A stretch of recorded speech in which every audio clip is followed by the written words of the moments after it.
उसे प्रेम हुआ जब वो 42 की थी।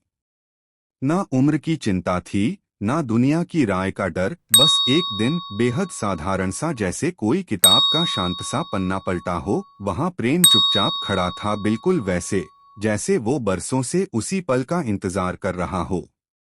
जिंदगी अपने ढंग से चल रही थी। सुबहें व्यस्त, दोपहरें शांत और शामें अकेली। आसपास बहुत कुछ था, पर भीतर जैसे कोई कोना था जो अब तक अधूरा था। प्रेम अचानक नहीं आया, वो आया धीरे धीरे, बिना आहट के, जैसे कोई साथ बैठे और कहे, अब थक चुकी हो ना, चलो थोड़ा मैं संभाल लेता हूँ। उसने पहली बार महसूस किया कि किसी के साथ चाय पीना भी इतना सुकूनदेह हो सकता है कि बिना बोले भी कोई तुम्हारी थकान को पढ़ सकता है।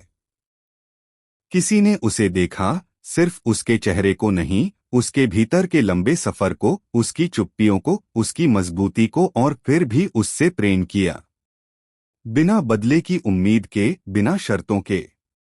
उसे प्रेम हुआ क्योंकि पहली बार किसी ने उसकी उम्र नहीं पूछी, उसकी कमियां नहीं गिनी, बल्कि उसके भीतर की रोशनी को देखा जो समय और समाज की धूल में भी अब तक जली हुई थी।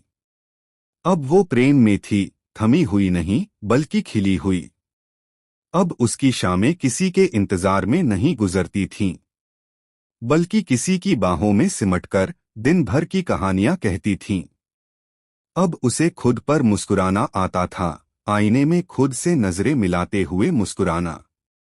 प्रेम ने उसे नया नहीं बनाया, बस उसे वो होने दिया जो वो हमेशा से थी। और शायद यही सबसे सुंदर प्रेम होता है, क्योंकि प्रेम जब उम्र की सीमाओं से परे आता है तो वो कमल की तरह खिलता है, शांत जल पर, पूरी गरिमा और सादगी के साथ।